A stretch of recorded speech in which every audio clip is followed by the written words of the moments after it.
Ẹ̀kálẹ́ o bàbá. Ẹ̀kálẹ́ o.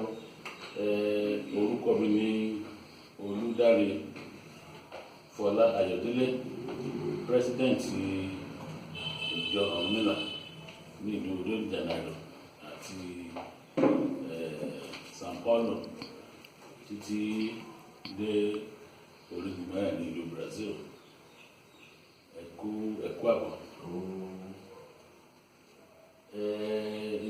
Ìdí pàtàkì tí a fẹ́ fi ọ̀rọ̀ wa yín lẹ́nu wò ní wákàtí yìí ni wípé láti ní ìdánilẹ́kọ̀ọ́ nípa ẹ̀sìn àti àṣà Yorùbá tó ti ń gbáyé, a sì fẹ́ kí káwọn ènìyàn àti nílé àti lóko káwọn náà lè mọ̀ wípé wọ́n lè ní ìdánilẹ́kọ̀ọ́ dáadáa ní gbogbo tá à ń ṣe. Ìṣáájú ọ̀rọ̀ mi ní ìbéèrè mi ni pé ta ni Olódùmarè? Kí gbogbo ara lé àdúrà gbogbo wa máa gbà. Àṣẹ. Ọkàn máa balẹ̀. Àṣẹ. Ojú tẹ́ fi ń wò wá, ojú náà ní fọ́. Àṣẹ. Etí tẹ́ fi ń gbọ́ wá, etí náà ní di. Àṣẹ. Gbogbo nǹkan pátápátá tó ń dun oníkálukú lọ́kàn Olódùmarè máa ṣe ní dáadáa. Àṣẹ. Pẹ̀lú ìfọ̀kànbalẹ̀. Àṣẹ. Ṣáájú orúkọ tèmi ni Olóyè Àkànní Awólọ́wọ̀ Abíọ́lá Amọ́yàwó Àgbáyé, tí mo jẹ́ ọ̀kan lára àwọn olódù mẹ́rìndínlógún lábẹ́ àṣẹ Àràbà Àgbáyé Àdìsá Awórẹ̀mí Mọ́kànlélé bàbá ìdàgbò. Àṣẹ. Olódùmarè tó wọ́n ní mímọ́ ní ti Olódùmarè, ẹ wá sí ilé rẹ̀ pẹ̀lú ìwà mímọ́. Olódùmarè ni ọba tó ní wá, ọba tó mọ̀ wá, tó mọ̀ wá, tó dá wá. Ewé Olódùmarè ló dá, egbò Olódùmarè ló dá, èèyàn Olódùmarè ló dá, ẹyẹ Olódùmarè ló dá, omi Olódùmarè ló dá. Olódùmarè ló dá wa, ló mọ̀ wá, ló kó wa sílé ayé. Bó ti wá ní ká tó máa lọ lé ayé, olóò tó kó wa lé àwọn kan lọ́wọ́ láti máa ṣètọ́jú wa. Ẹ ṣé bàbá. Baba está explicando para as pessoas que não entendem a língua Yoruba.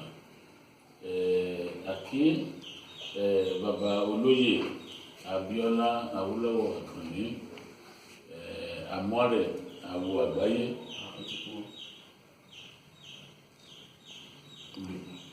do Ilé-Ifẹ̀. Ele está aqui conosco no Brasil, no ìjọ Ọ̀rúnmìlà, do Rio e de São Paulo.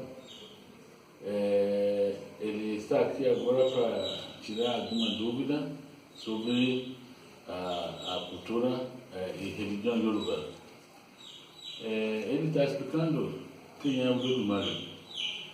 Ele diz que o Olódùmarè é nosso Criador, o Olódùmarè que criou tudo. O Olódùmarè que criou o humano, as plantas, a árvore, céu, terra, água, tudo que existe na vida. Quando o Olódùmarè criou o humano, ele mesmo que jogar o humano na terra, deixa a gente na mão de algumas pessoas que cuidam da gente. Ok, bàbá, ẹ ṣé gan ni. Kí ni ìdí pàtàkì tí ó fi jẹ́ pé a gbọ́dọ̀ máa sin Ifá? Ìbéèrè náà ni. Tàbí kí ni Ifá gan? Ifá jẹ́ ọ̀rọ̀ látẹnu Olódùmarè. Ifá jẹ́ ẹni tó jẹ́ pé ojú ẹ̀ Olódùmarè ṣe dá wa, ló ṣe mọ̀ wá. Ìpín oníkálukú Ifá mọ̀. Ifá mọ̀ pé ọkùnrin, ó mọ̀ pé obìnrin. Olódùmarè àwọn ní àwọn òrìṣà. Ifá Ọ̀rúnmìlà lè rí ìpín. Òrìṣà ńlá, Ọbàtálá, Ògún, Ọya, Ọ̀ṣun, Ṣàngó, gbogbo àwọn òrìṣà yẹn nígbà tí Olódùmarè dá wa tán, ó kó wa lé wọn lọ́wọ́ láti lè máa ṣètọ́jú wa. ó wá fáwọn ìyá mi tì lẹ́gbẹ̀ẹ́ láti lè máa ṣe pàṣán láti lè ní tí a bá fẹ́ máa yọ àyọ̀jù láti mọ Olódùmarè táwọn ìyá mi bá ti fún wa ní pàṣán á máa rántí láti máa àwọn ìyá mi Olódùmarè. Ifá ó ní òrìṣà tó mọ ìpín oníkálukú tó mọ̀ ìgbà tí wọ́n dá wa. Ní inú odùfà kan Ọ̀rúnmìlà sọ̀rọ̀ nígbà tí wọ́n kó ìpín. Ọ̀rúnmìlà nìkan ló gba ènìyàn kalẹ̀ lọ́wọ́ ọ̀pìn. Ibẹ̀ nípa ti wí ìtakíta yànà kí yànà ó dífá pé ènìyàn kó láṣẹ ẹrú ìpín. Ènìyàn rèé kó láṣẹ ẹrú ìpín. Àwọn ènìyàn ẹrú ìpín ló ń ṣe ó kó tọ́jú pé àwọn ènìyàn àgbàgbé ìpín wa nígbà tàbílẹ̀ ayé. Ìpín padà wáyé yóò ní mẹ́nìyàn lọ. Ifá nìkan ló gba ènìyàn lẹ̀ lọ́wọ́ ọ̀pìn. Ni wọ́n ṣe ń kí Ifá ní ẹlẹ́rìí ìpín. Olómọ ìgbà tí ìpín Ifá ló lè tún orí ẹni kọ̀ọ̀kan wá sí. Ifá jẹ́ òrìṣà kan tó jẹ́ gbòógì tó important nínú ìgbésí ayé ẹ̀dá. Ẹ ṣé bàbá. Bàbá está explicando por que a gente tem que seguir o caminho do Ifá. Ele também explica que Ifá é palavra do Olódùmarè. Diz que quando o Olódùmarè criou nós humanos, e o Olódùmarè jogou, colocar humano na mão dos orixás para cuidar da gente. Dentro desse orixá tem Ọ̀rúnmìlà, tem Ògún, Ọ̀ṣun, Iemanjá, Èṣù, Ọbàtálá. Muito colocou o humano na mão desse orixá para cuidar de cada um. Aí colocou Yamé num lado para justiça.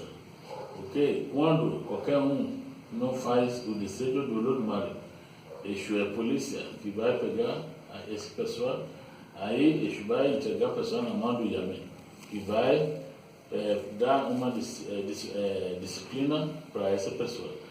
Depois, a importância disso é para o humano lembrar o Olódùmarè. E vai explicar mais que Ọ̀rúnmìlà é o único orixá que salvou o humano. Quando o humano chegar na Terra, o humano esquecer nosso destino, tudo que a gente já combinou, o nosso destino no céu, o humano esqueceu. Aí o destino vem para a Terra, para levar o humano para o céu. Então, só Ọ̀rúnmìlà que salvou o humano para que não deixar destino levar o humano para o céu. Por isso que sempre disse que Ọ̀rúnmìlà ele é rico, hein? Ele estava quando durante a criação do humano e ele sabe tudo da nossa vida. Assim, babá.